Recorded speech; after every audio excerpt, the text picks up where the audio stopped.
Ils n'ont pas largué de bombes. Pourtant, ce matin-là, notre pays s'est réveillé en guerre. Pas une guerre de tranchées, ni de tanks, ni de missiles. Une guerre nouvelle, silencieuse et pourtant explosive, qui n'a laissé aucune trace visible dans nos rues, mais qui a ébranlé les fondations mêmes de notre souveraineté. L'attaque était silencieuse, invisible mais implacable. C'était une déclaration de guerre numérique. Dans les couloirs du pouvoir, la stupeur s'est mêlée à la peur, puis à la certitude. La vraie bataille ne se joue plus dans le désert ou dans la jungle, mais bien au cœur de nos réseaux et dans les profondeurs de nos données. Un responsable, resté anonyme, a résumé la situation d'une phrase glaçante. « Nous n'avons jamais été aussi exposés ». Les indices, rapidement analysés par nos experts en cybersécurité, mènent vers Tel Aviv.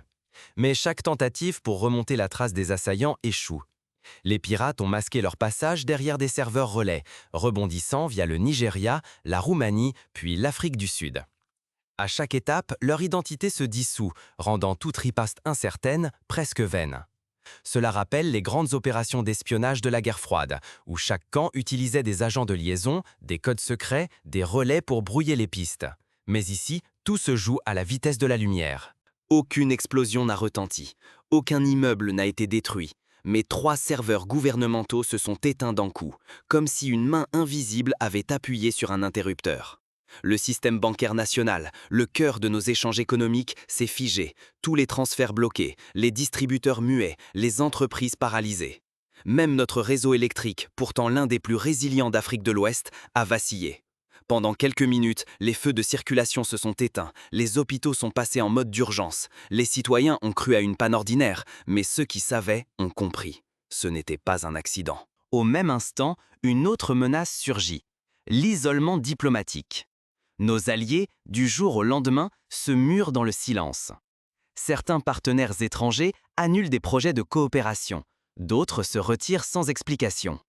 Nous voilà seuls, vulnérables, sur le fil du rasoir, comme un funambule qui sent le vent tourner et sait qu'il n'a pas de filet. Mais qui se cache derrière cette offensive sans visage? Et surtout, comment un pays peut-il riposter quand ses armes traditionnelles ne servent plus à rien? Pensez-vous que tout cela ne concerne que quelques ordinateurs? Erreur fatale.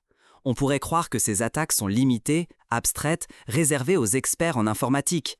Mais l'histoire nous enseigne que chaque révolution technologique a bouleversé l'équilibre du monde. Lorsque les États-Unis ont pris la tête de l'Internet, ils ont imposé leur vision, leurs normes, leur contrôle sur la circulation de l'information. Aujourd'hui, la guerre numérique touche chaque aspect de notre vie quotidienne. La santé, l'économie, l'énergie, l'éducation, la sécurité. Si vous ne saisissez pas la portée de ces attaques, vous risquez de tout perdre, votre pouvoir, votre réputation et peut-être l'avenir même de votre nation. L'espionnage numérique devient la norme. Chaque appel, chaque transaction, chaque image peut être interceptée, détournée. Un responsable ghanéen a révélé, lors d'un symposium confidentiel, que même les caméras de surveillance des centres-villes étaient pilotées depuis l'étranger. Refuser de jouer le jeu, c'est bien plus qu'un simple choix commercial. Dire non, c'est risquer le sabotage, les pannes inexplicables, les attaques médiatiques, l'isolement calculé. Un seul refus suffit à déclencher la tempête. On vous tend des contrats séduisants, formation de cadres, transfert de savoir-faire, assistance technique complète. Mais derrière ces offres, des codes secrets s'infiltrent. Portes dérobées, logiciels à double usage, menaces voilées. La dépendance s'installe. Les ingénieurs africains sont invités à Paris, Tel Aviv ou Francfort. Ils en reviennent experts, mais aussi formatés, surveillés. Ce schéma rappelle la diplomatie du rail au XIXe siècle, où chaque tronçon, construit par les puissances coloniales, servait d'abord leurs intérêts avant ceux des pays traversés. Bien avant la cyberattaque, tout était déjà en place. L'Afrique s'est connectée au monde à une vitesse vertigineuse, accélérant la transition numérique pour rattraper des décennies de retard. Mais à qui appartenaient vraiment ces liens? Derrière chaque tour télécom, chaque drone agricole, chaque satellite, chaque logiciel bancaire, le fil conducteur venait souvent d'ailleurs. Prenez l'exemple du système bancaire nigérien, dépendant des logiciels importés, ou celui des réseaux électriques sud-africains, monitorés à distance par des entreprises étrangères. Ces réseaux vitaux, bâtis à coups d'investissements étrangers, restaient sous contrôle lointain, même s'ils semblaient locaux. C'est dans ce climat qu'est née l'opération ArcNet, Un plan d'influence invisible piloté depuis Israël, déployé sur tout le continent. Du Sénégal à l'Afrique du Sud, aucun secteur stratégique n'y échappe. Télécommunications, énergie, microcrédit. Le vrai pouvoir ne se voit pas, il s'exerce à travers les infrastructures. C'est un colonialisme d'un genre nouveau, où la conquête ne se fait plus par la force militaire, mais par la maîtrise du code, du signal, du logiciel. Mais une fois la première attaque passée, une vérité s'impose. Il n'y aura pas de retour en arrière. Pour le Burkina Faso, et bientôt pour le reste du continent, un choix radical s'impose. L'histoire de la décolonisation offre un enseignement. Aucune puissance étrangère ne relâche son emprise sans résistance. Il faudra donc inventer de nouveaux modes d'action. Quand le Burkina Faso décide de s'affranchir, ArcNet passe à l'offensive. D'abord, la cyberattaque. Les serveurs gouvernementaux sont paralysés, les banques figées, l'énergie chancelante. Un avertissement. Puis vient la guerre de réputation. Articles assassins, rumeurs orchestrées, invitations retirées, partenaires effrayés. Enfin, les menaces tombent, directes, ciblées, personnelles. Un ministre burkinabé a reçu un email anonyme. Reconsidérez votre position. Nous pouvons protéger les amis ou déstabiliser les récalcitrants. Dans ce jeu d'ombre, l'Afrique pense être partenaire. Mais elle se réveille cliente, parfois otage. Le pouvoir mondial se redessine, non plus par les armes, mais par le code et la fibre optique. Refuser cette emprise numérique, c'est affronter un colonialisme nouveau, invisible, silencieux, mais total. Aujourd'hui, l'indépendance ne se gagne plus sur les champs de bataille, mais dans les réseaux et les lignes de code. Un parallèle frappant existe avec l'Amérique latine du XXe siècle, où les multinationales contrôlaient les mines, les ports, les voies ferrées. Ici, ce sont les serveurs, les satellites, les systèmes de paiement. Dès les premières heures, les lignes sécurisées s'illuminent entre les capitales africaines.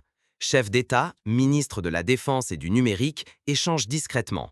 Chaque contrat technologique est passé au peigne fin. Chaque partenariat étranger réévalué, chaque faille révélée. Une inquiétude règne partout. Et si le Burkina Faso n'était que la première pièce d'un domino? Ceux qui voulaient isoler le Burkina Faso n'avaient rien prévu. Leur manœuvre a réveillé toute l'Afrique. Ce qui devait briser un pays a, au contraire, révélé l'ampleur d'un piège tissé dans l'ombre depuis des années. Sous la surface des réseaux coupés et des conversations cryptées, une vague de solidarité inattendue, irrésistible, commence à gronder. C'est la même dynamique qu'en 1960, lorsque les indépendances politiques ont essaimé de Dakar à Dar es Salaam. La découverte de l'opération ArcNet provoque un choc sans précédent. Du Sénégal à la Tanzanie, chaque pays réalise qu'il a été lui aussi infiltré. Logiciels espions nichés dans les télécoms, drones agricoles cartographiant secrètement les ressources, contrats déséquilibrés imposés sous pression. Les incidents, longtemps considérés comme isolés, dessinent soudain la carte d'une toile d'influence redoutable et méthodique. Un expert sud-africain a révélé que l'ensemble du trafic Internet national passait, sans que le public ne le sache, par des serveurs situés à l'étranger. Le constat s'impose, implacable. Tant que l'Afrique agit en ordre dispersé, elle reste vulnérable à la manipulation et à la division. Mais l'unité représente aussi un saut dans l'inconnu, une confrontation ouverte avec ceux qui, de l'extérieur, contrôlent les infrastructures numériques. L'urgence pousse 14 chefs d'État à se réunir en moins d'une semaine sous l'égide de la CEDEAO. À huis clos, ils partagent leurs révélations. Sabotage masqué en panne technique, pression diplomatique pour signer des accords léonins, campagne de désinformation orchestrée à l'international. Ce sommet inédit met à nu l'abîme entre la souveraineté affichée et la dépendance réelle. On se rappelle alors la conférence de Berlin de 1884 où l'Afrique fut partagée sans qu'elle ait voix au chapitre. Cette fois, les dirigeants africains décident de se parler d'égal à égal, sans intermédiaire. Cette peur, pour la première fois, n'entrave rien. Au contraire, elle rallie. La rencontre s'achève sur une décision historique, la naissance de l'initiative africaine de souveraineté numérique. Cette alliance ne sera pas seulement une défense, elle promet de bâtir un socle technologique commun, d'auditer chaque infrastructure, de former des experts, de reprendre le contrôle sur les données et les réseaux africains. On prévoit la création d'une université panafricaine du numérique, l'équivalent du MIT pour le continent, avec des cursus bilingues et une ouverture sur toutes les disciplines stratégiques. Pour le Burkina Faso, ce bouleversement n'est qu'un début. Alors que l'initiative prend forme, les premières fissures apparaissent dans l'alliance adverse. Certains anciens partenaires, lassés de la domination, commencent à tendre la main, à proposer des collaborations sur un pied d'égalité. Dès l'annonce, l'atmosphère bascule. Il ne s'agit plus seulement de survie, mais de dignité. L'Afrique affirme enfin, haut et fort, sa volonté de ne plus subir les règles des autres, mais de tracer son propre chemin. Le message est sans équivoque. L'ère des chaînes invisibles est révolue. Le président d'un petit État insulaire a déclaré « Mieux vaut avancer lentement sur notre propre route que courir sur celle des autres ». Ce qui visait à punir le continent a, en réalité, allumé l'étincelle d'une indépendance technologique inédite. Comme lors de la Révolution verte en Asie dans les années 60, la contrainte extérieure devient le moteur d'une transformation radicale. Mais ce choix courageux n'est pas sans prix. À peine la déclaration publique est-elle diffusée que des réactions, parfois hostiles, affluent de l'étranger. Certaines puissances, surprises par cette unité nouvelle, préparent déjà leur riposte. À l'intérieur, les populations oscillent entre fierté et crainte face à cet avenir incertain. Les marchés financiers réagissent, la monnaie locale chute temporairement, les médias internationaux multiplient les analyses alarmistes. Mais la société civile s'organise. Des collectifs de développeurs, d'universitaires, d'entrepreneurs lancent des hackathons, des ateliers de formation, des campagnes de sensibilisation. Dès les premières heures de la cyberattaque, les ripostes occidentales se sont multipliées. Les médias internationaux lancent de violentes campagnes, accusant le Burkina Faso d'instabilité et de radicalisme. En coulisses, pressions économiques et tentatives de division de l'Alliance africaine s'intensifient, attisant les suspicions et la méfiance. On voit ressurgir les vieilles tactiques de la guerre froide, financement d'opposition, campagne de rumeurs, menaces de sanctions. Pourtant, les dirigeants africains choisissent une posture inattendue, le silence stratégique. Plutôt que de se justifier ou de reculer, ils détournent l'attention en lançant une contre-offensive discrète et méthodique. La priorité devient claire, investir massivement dans la technologie indigène, ignorer le chantage médiatique et préparer la riposte sur un terrain désormais familier. Des fonds d'investissement souverains sont créés, des bourses sont attribuées aux jeunes talents, les grandes universités africaines signent des accords pour mutualiser les recherches. C'est le point de départ d'un chantier sans précédent. Au lieu de rester dépendants de solutions étrangères vulnérables, des ingénieurs locaux et de la diaspora bâtissent un cloud continental chiffré. Les réseaux de communication sont renforcés par un chiffrement natif, rendant toute surveillance extérieure quasi impossible.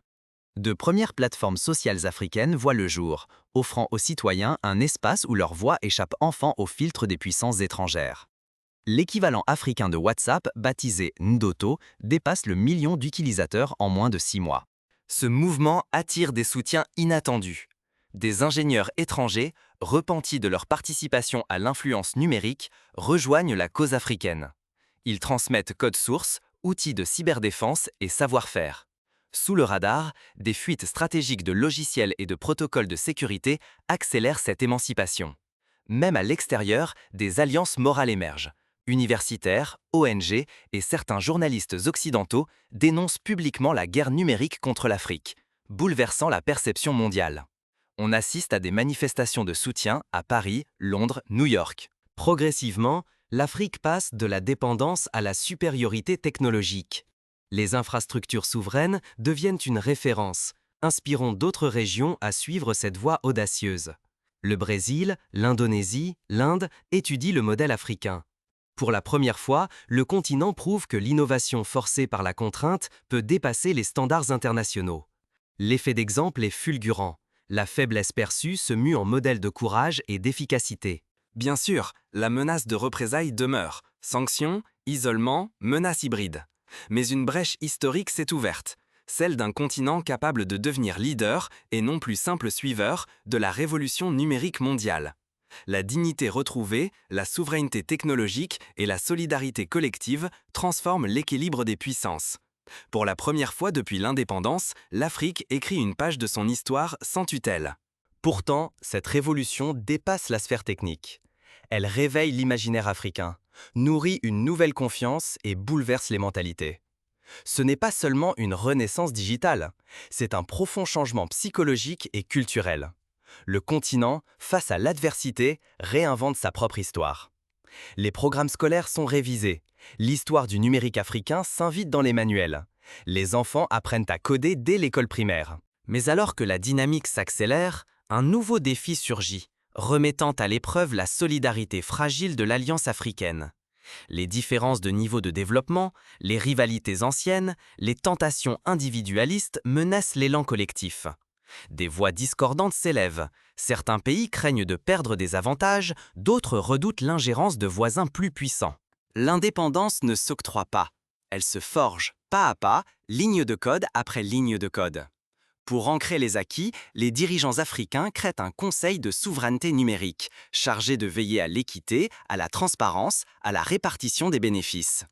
Des réseaux de jeunes innovateurs sont mis en place pour surveiller, alerter, proposer des solutions en cas de dérive. Ce que le Burkina Faso a crié au monde, c'est qu'aucune nation ne peut résister seule à la domination numérique. Face au colosse, l'isolement mène à l'asphyxie, la soumission à la servitude. Mais la solidarité digitale offre une issue inédite, celle d'une Afrique unie qui transcende les frontières pour façonner collectivement son avenir technologique. Nul n'est insignifiant dans cette bataille. L'ingénieur qui refuse d'implanter une faille cachée, le fonctionnaire qui veille sur la confidentialité des données publiques, le citoyen qui interroge la provenance des applications qu'il utilise. À chaque échelon, nous pouvons défendre ou trahir notre pays, par nos choix, nos actes, notre intégrité. Des campagnes de sensibilisation sont lancées. Un clic, une patrie. Ton code, ta dignité. La souveraineté numérique n'est pas un luxe réservé aux puissants. Pour l'Afrique, c'est une urgence vitale. Lorsque des infrastructures étrangères paralysent nos gouvernements, lorsque nos économies sont tenues à distance, rester passif, c'est sacrifier notre dignité. Les leçons de l'histoire sont claires. Ceux qui contrôlent la technologie contrôlent la narration, l'économie, la sécurité, la culture. Développer nos outils, héberger nos plateformes, bâtir nos plateformes nuages n'a rien d'un nationalisme naïf. C'est nous armer pour demain. C'est garantir que nos voix, nos données, nos richesses cessent d'être siphonnées sans contrôle. Chaque ligne de code écrite par une main africaine devient un rempart contre la dépendance, un acte de souveraineté. Au Sénégal, un jeune développeur a créé une application de paiement mobile 100% locale. En Tanzanie, une équipe féminine a conçu un système d'alerte aux cyberattaques adopté par plusieurs pays voisins. L'enjeu dépasse la technique. Il faut transmettre l'esprit d'indépendance aux générations qui grandissent avec de nouveaux repères. Les enfants d'aujourd'hui navigueront dans un monde que leurs parents ne peuvent qu'imaginer. À nous de leur donner la conviction qu'ils peuvent inventer, protéger et gouverner leur espace numérique. Dans les écoles rurales du Burkina Faso, des ateliers d'initiation à la cybersécurité sont désormais proposés dès le collège. Chacun de nous détient une part de la clé. Face à cette nouvelle ère, quel sera votre choix? Mais avant de répondre, il faut comprendre comment tout a commencé et pourquoi le feu qui a embrasé le Burkina Faso pourrait, demain, atteindre n'importe quelle nation. Ce matin-là, ils pensaient nous réduire au silence. Ils se sont trompés. Ce qu'ils ont réveillé ne pouvait plus être endormi. Mais souvenons-nous, si nous ne devenons pas maîtres de notre souveraineté digitale, nous resterons les proies de l'exploitation invisible. Le cas du Burkina Faso n'est pas une exception. Il est le reflet de ce qui menace chaque pays, chaque citoyen, demain. L'exemple du Venezuela, coupé de certains réseaux internationaux sous pression étrangère, illustre la fragilité d'une dépendance technique mal maîtrisée. Il ne s'agissait pas d'une guerre de tranchées, ni de missiles. Ils ont cru que quelques lignes de code, lancées à des milliers de kilomètres, viendraient à bout d'un peuple. Mais ici, au Burkina Faso, toute tentative d'intimidation ne sème pas la peur, elle fait germer la dignité. Les poètes, les artistes, les enseignants s'emparent du sujet. La cybersouveraineté devient un thème de roman, de slam, de théâtre. Ils voulaient faire de notre résistance un avertissement pour le continent. Ils ont provoqué l'inverse. Ce choc numérique n'a pas accentué notre isolement. Il a rompu le silence d'une Afrique longtemps imaginée soumise, divisée, dépendante. Ce matin-là, nous avons compris que la souveraineté numérique n'est pas un avantage secondaire, mais une question vitale. Car la domination numérique n'a qu'un objectif: contrôler nos données, nos ressources, nos choix. Céder l'infrastructure, c'est céder l'avenir. Refuser, c'est ouvrir la voie à une renaissance partagée. Ce matin-là, il ne s'agissait plus du Burkina Faso contre le monde. C'était une Afrique qui se dressait, refusant la soumission, transformant la peur en ambition. Notre riposte ne fut pas uniquement technique, elle fut morale. Nous avons refusé d'être bradés, même sous la menace. Et c'est là que la magie a opéré. Au lieu de plier, nous avons inspiré. Mali, Niger, Tanzanie, Ghana, partout des voix se sont élevées. Dirigeants, ingénieurs, étudiants, citoyens ordinaires, tous ont compris que ce qui se jouait ici dépassait la question des serveurs ou des contrats. Il s'agissait de notre dignité collective. Ce matin-là, ils pensaient nous plier. Ce jour-là, l'Afrique a compris qu'elle pouvait s'affirmer. Et vous, qui écoutez, laisserez-vous d'autres écrire votre avenir ou oserez-vous le prendre en main? Ce que l'Occident n'avait pas prévu, c'est cette solidarité nouvelle née du choc. Face à des adversaires invisibles, la meilleure arme fut l'union des volontés. Ce n'est pas la technologie qui libère, c'est le courage de la saisir ensemble, de concevoir nos propres outils, de rêver nos propres réseaux. Nous avons compris que la dépendance est un choix, que la souveraineté s'arrache chaque jour par la coopération. Mais rien n'est jamais acquis. L'avenir de notre liberté n'est pas garanti. Il dépend de notre capacité à refuser la domination, à bâtir des alternatives, à faire le choix exigeant de la dignité plutôt que de la facilité. Refuser l'indépendance bradée contre quelques avantages immédiats, c'est miser sur une prospérité durable, sur une sécurité réelle. La réponse appartient à chacun. Mais l'histoire, elle, s'écrit maintenant. Aujourd'hui, la révolution numérique africaine ne se construira pas dans la solitude. Elle exige l'engagement lucide de chacun. Gouvernement, entrepreneurs, jeunes développeurs, citoyens, la souveraineté est un projet commun. Si nous voulons léguer autre chose que des chaînes à la prochaine génération, il nous faudra inventer, partager, défendre sans relâche nos valeurs et nos intérêts. Des concours nationaux de cyberdéfense sont organisés. Des prix récompensent les meilleures innovations locales.